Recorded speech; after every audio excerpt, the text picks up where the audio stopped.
11th class, good morning. कल तक हमने आपको रिलेशन के विषय में पढ़ाया, कार्टेशियन प्रोडक्ट बताया और कार्टेशियन प्रोडक्ट का रिलेशन से कैसे संबंध है, कैसे शर्तों के अनुसार ऑर्डर पेयर का कलेक्शन होता है। और फिर हमने आपको डोमेन बताया, रेंज बताया, को डोमेन बताया, डोमेन ऑफ रिलेशन बताया, रेंज ऑफ रिलेशन बताया, इमेज बताया, प्री इमेज बताया, पिक्चोरियल डायग्राम के विषय में भी बताया कि चित्रों के द्वारा रिलेशन को कैसे रिप्रेजेंट करेंगे। तो इस तरह से आपने रिलेशन के बारे में बहुत सारी चीज़ें सीखे हैं। आपने इनवर्स रिलेशन को भी समझने का प्रयास किया कि R is a relation from A to B, then R inverse is will be relation from B to A. अगर आर एक रिलेशन ए से बी में है तो आर इनवर्स जो है वो बी से ए में एक रिलेशन होगा।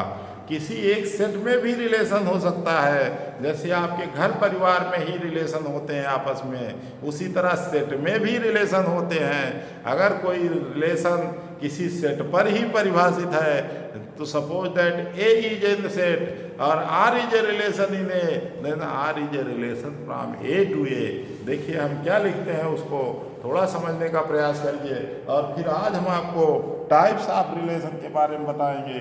तो टाइप्स ऑफ रिलेशन सीखिए और फिर कुछ प्रश्नों को हल करके बताएंगे कि वो क्या होता है।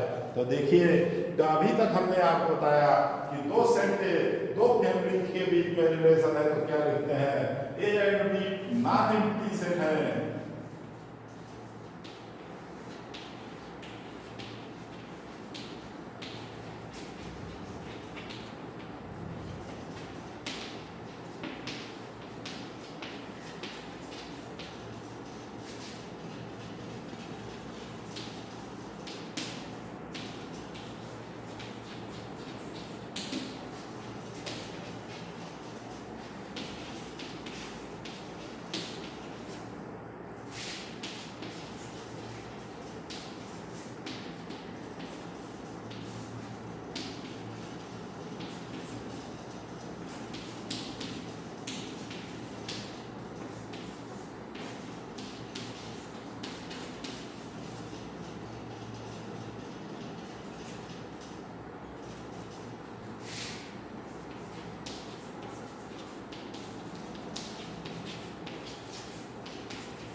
ये बातें हैं, आपको ये समझना है कि ए और बी अगर नॉन इक्विटी फाइनाइट सेट है और आर एक रिलेशन है ए से बी में, तो हम लिखेंगे R such that A to B. A to B के लिए हम एक एरो लगाते हैं और फिर हमें निश्चित है हमें ए क्रॉस बी चाहिए। ए क्रॉस बी निकालने के बाद जो रिलेशन की शर्त होगी, जो रिलेशन की कंडीशन होगी, उसके तहत आर जो होगा, रिलेशन जो होगा, ए क्रॉस बी का सबसेट होगा, हमेशा ए क्रॉस बी का सबसेट होगा। और अगर आर किसी एक ही सेट में रिलेशन है तो उसको हम लिखते हैं R such that A to A, और फिर वो आर जो होगा वो ए क्रॉस ए का सबसेट होगा, यानी हमें ए क्रॉस ए निकालना पड़ेगा और ए क्रॉस ए का सबसेट होगा। तो ये है तमाम शब्दावली है जो आपको समझना है, जो आपको लिखना है। आगे आइए हम आपको टाइप्स ऑफ रिलेशन की ओर ले चलते हैं। आइए देखिए आइए टाइप ऑफ रिलेशन में सीखिए कि टाइप ऑफ रिलेशन क्या होता है। एक इक्विटी रिलेशन है, देखिए तमाम तरह के रिलेशन होते हैं। एक इक्विटी रिलेशन है, एक जो है यूनिवर्सल रिलेशन है, एक जो है आइडेंटिटी रिलेशन है। तो ये हमारे टाइप्स ऑफ रिलेशन है। इसमें हमें क्या समझना है, इक्विटी रिलेशन क्या होता है, वो रिलेशन की शर्त के आधार पर बनता है, वो कोई विशेष प्रकार नहीं आता है। इसमें R is a relation from A to B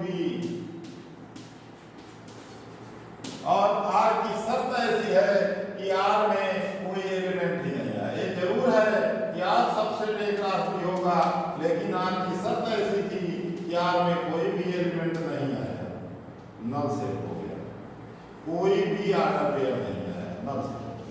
और जब ये नल सेट हो गया तो हम उसको एम्प्टी रिलेशन कहते हैं, उसको वाइड रिलेशन भी कहते हैं।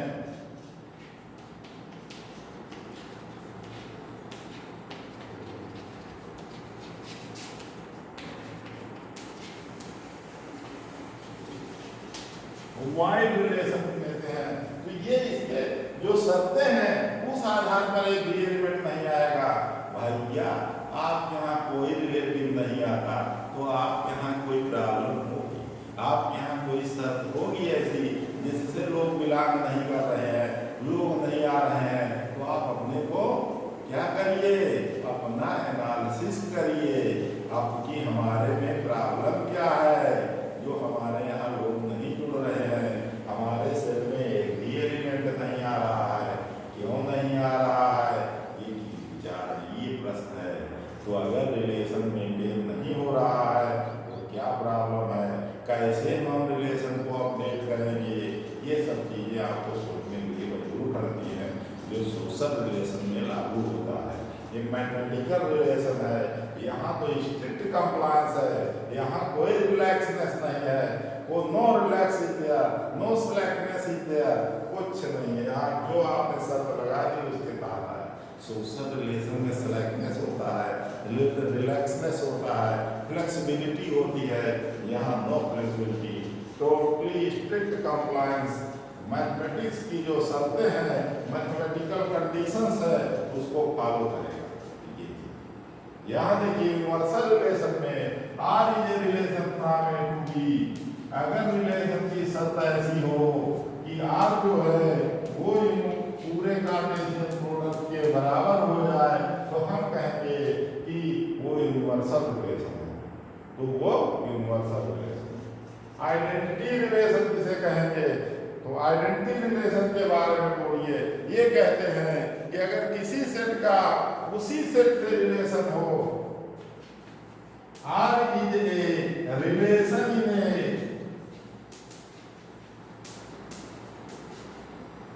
और आर के जितने भी एलिमेंट हैं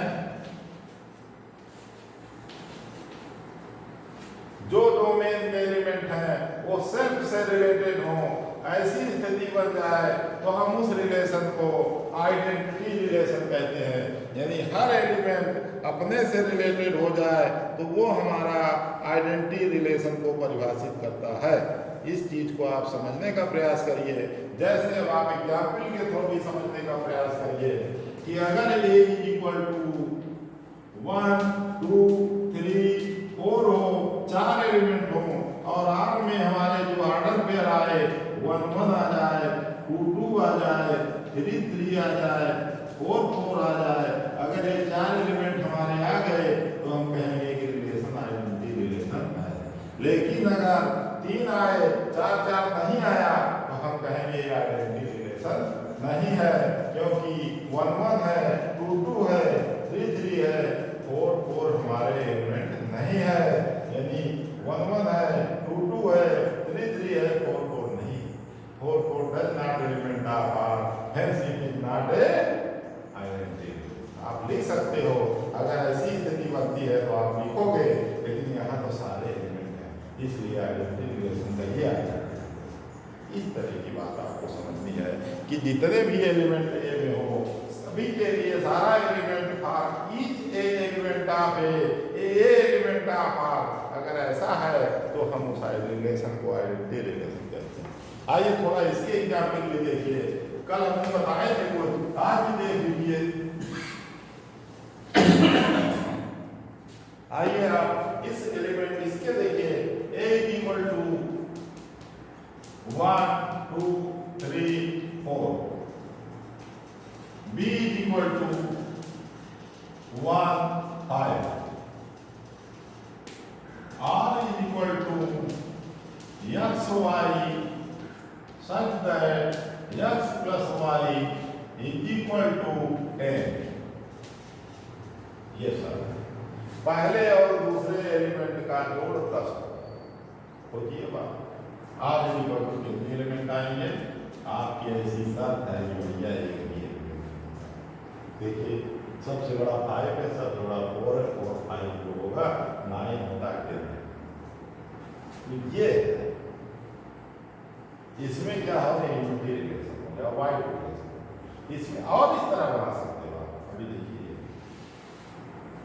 चलिए एक दूसरा relation, S is equal to A B such है A minus B is equal to A minus B is equal to 7। अब इस शब्द में कोई नहीं पता है, तो वही मतलब है कि ऐसी शर्त है कि हमारे रिलेशन में कोई भी एलिमेंट नहीं बन रहा है। R is a relation from A to B, यहाँ भी S is a relation from A to B, लेकिन हमारे इसमें एम्प्टी रिलेशन कोई एलिमेंट नहीं है। अब आइए आप इसी के एग्जाम्पल में हम आपको यूनिवर्सल सेट के विषय में बता रहे हैं।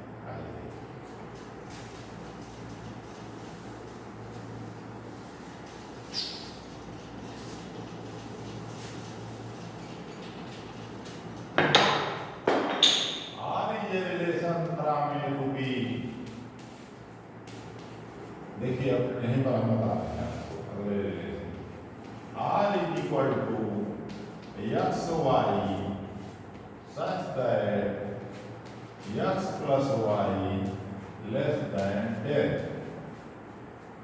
अब देखिए आर इज इक्वल टू 1 1 आ गया, 1 2 आ गया, 1 1 आया, 1 5 आया, 2 1 आया, 2 5 आया, 3 1 आया, 3 5 आया, 4 1 आया, 4 5 आया। ये सब तो हमारे पूरी सर हमारी क्या है? सर हमारी ये थी कि दो ऐसे आर्डर प्लेन होंगे जिनमें दोनों का जोड़ 10 से कम हो। देखिए 1 1 2 है, 6 है, 3 है, 7 है, 4 है, 8 है, 5 है, वो 10 से कम। तो ये क्या हो गया? ये पूरा का पूरा आर जो है कार्टेशियन प्रोडक्ट के बराबर आ गया, और इस परिस्थिति में इसको हम यूनिवर्सल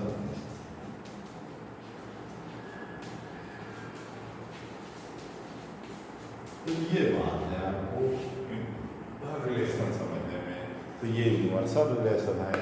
आइडेंटिटी रिलेशन आपने देखा, यूनिवर्सल रिलेशन आपने देखा, आपने जो है ये इनवर्स रिलेशन हमने पहले बताए थे, और आपने यूनिवर्सल रिलेशन भी देखा। तो अब आप आइए, आपको एक दो प्रश्न लगा के दिखाते हैं, और आज यहीं तक रहने दीजिए, फिर हम आपको इसके बाद फंक्शन के विषय में बताएंगे। तो आइए देखिए, आप एक दो प्रश्नों को देखिए।